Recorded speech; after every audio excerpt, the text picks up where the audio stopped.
ओम नमो भगवते वासुदेवाय.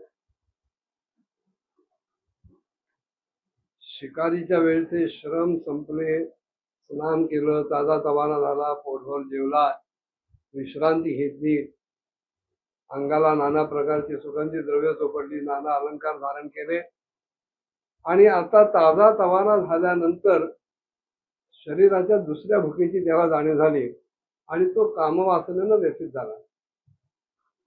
आणि मग पुरंजनाला आपल्या त्या तरुण प्रिय आणि सुंदर अशा पत्नीची आठवण झाली.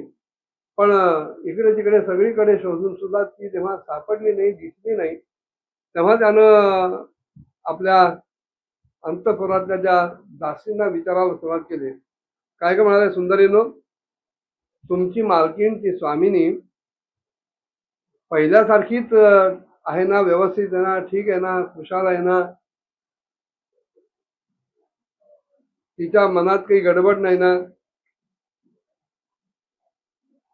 कारण का कोणाष्टू आज मला हे घरातलं वातावरण पहिल्यासारखं प्रसन्न, खेळकर, आनंदी वाटत नाहीये.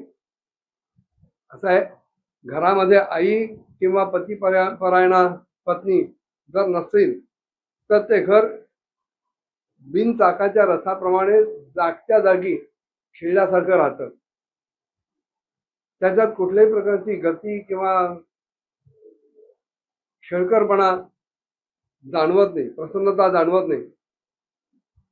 मग अशा ह्या घरामध्ये कोण बुद्धिमान शहाणा मनुष्य एखाद्या लाचार जीन माणसासारखा राहणं पसंत करेल? तेव्हा मला सांगा, माझी ती प्राणप्रिय सुंदरी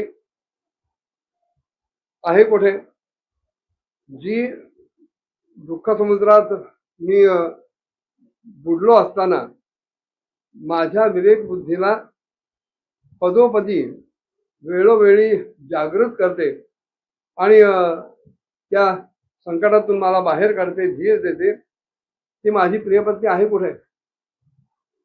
राजाचं बोलणं ऐकलं, अस्वस्थ चित्तातलं, आणि त्या सेविका दासी सांगायला लागल्या, महाराज, काय झालंय काही कळत नाहीये, पण आज आपल्या त्या प्रियेनं मनात काय ठरवलंय माहिती नाही मला.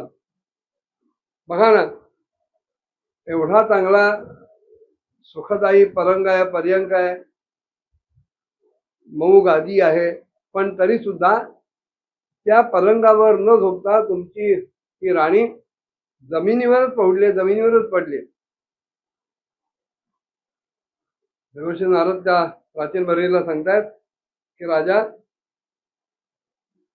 त्या स्त्रीच्या संगामुळं, सहवासामुळं ह्या पुरंजनाचा विवेक पूर्णतः नाहीसा झालेला होता, नष्ट झालेला होता. आणि त्या आपल्या प्राणप्रिय पत्नीला, सुंदर स्त्रीला जमिनीवर पडलेले बघून त्या राजाला अतिशय वाईट वाटलं, अत्यंत व्याकुळ झाला. अत्यंत दुःखी हृदयानं तो तिच्याशी बोलायला लागला, तिची समजूत घालायला लागला. अत्यंत गोड आवाजात तो तिला सांगत होता काही बाई, पण तरी सुद्धा त्या राणीच्या मनामध्ये राजाच्या बद्दल कुठल्याही प्रकारचा प्रणय किंवा प्रणयजन्य कोप वगैरे अशी कुठलीही भावना उद्भवलेली दिसली नाही.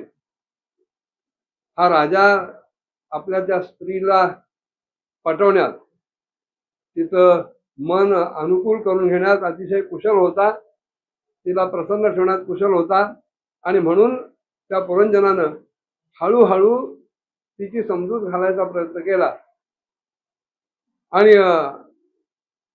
सुरुवातीला त्यानं तिचे पाय पकडले, नंतर तिला आपल्या मांडीवर बसवलं आणि अत्यंत प्रेमानं तो तिच्याशी बोलायला लागला. अगं सुंदरी म्हणाले की ते सेवक खरोखरच अभागी म्हटले पाहिजेत, ज्यांनी अपराध करून सुद्धा त्यांचा स्वामी, त्यांचा धनी त्यांना आपला समजल्यानंतर त्यांना शिक्षा देण्यासाठी योग्य असा दंड देत नाही. कारण सेवकांना धन्यानं जर दंड दिला, काही शिक्षा केली, तर एक प्रकारे तो त्यांच्यावर अनुग्रहच असतो. जो कोणी मूर्ख असेल तो व्यर्थ क्रोधाच्यामुळं आपल्या हितकारी अशा स्वामींनी केलेल्या धन्यानं केलेल्या उपकारांचं स्मरण ठेवत नाही, त्याला त्या उपकारांची जाण असत नाही. सुंदर दिसणाऱ्या मनस्विनी, आता हा क्रोध जरा काही काळासाठी दूर ठेव बघू, आणि एकदा मला तुझं ते सुंदर असं प्रणयानं भरलेलं, प्रेमानं भरलेलं आणि लाजेनं झुकलेलं गोड असं तोंड, मुखकमल मला दाखव. हे तुझे भ्रमरासारखे असलेले निळे केस, उन्नत नासिका, तुझी सुमधुर वाणी, ह्याच्यामुळं तुझं मुखकमल अतिशय मनमोहक दिसतं. तेव्हा असं काय झालंय की तू रुसून रागावून जमिनीवर पडून राहतेस? कोणी तुझा अपमान केलाय का? तुझा अपराध केलाय का? तसं असेल तर तेही सांग.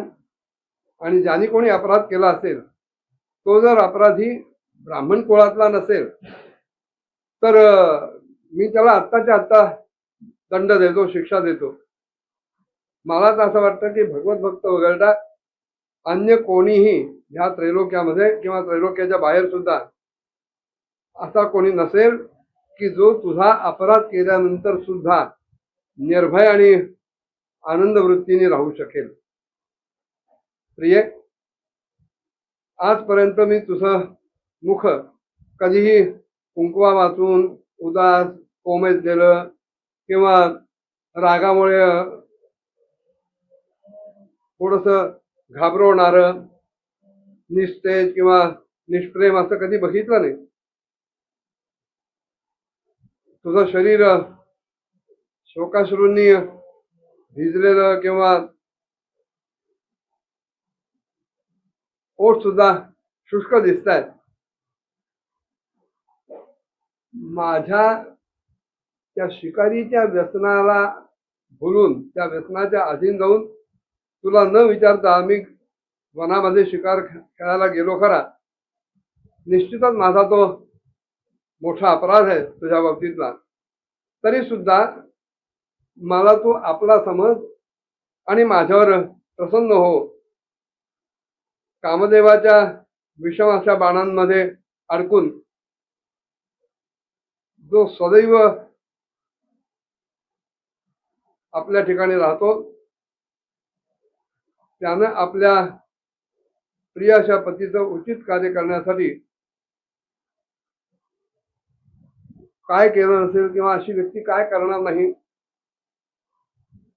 असा तो सगळा रुसण्याचा, रुसवा घालवण्याचा, मनवण्याचा तो सगळा प्रकार देवशी नारद प्राचीन मही राजाला सांगतायत. आणि पुढे तो कथाभाग सांगताना ते म्हणाले की अशा प्रकारे ती सुंदरी अनेक प्रकारच्या नखऱ्यांनी, आपल्या गोड बोलण्यानं, दृष्टीविभ्रमानं, वेगवेगळ्या चाळ्यांनी त्या पुरंजनाला आपल्या काबूत आणण्याचा प्रयत्न करत होती, आपल्या वश आणण्याचा प्रयत्न करत होती. आणि एकीकडे त्याला थोडस आनंदी करत त्याच्याबरोबर ती थोडीशी हिंडायला लागली. पुढे काय झालं पुढच्या भागात बघूया. ओम नमो भगवते वासुदेवाय.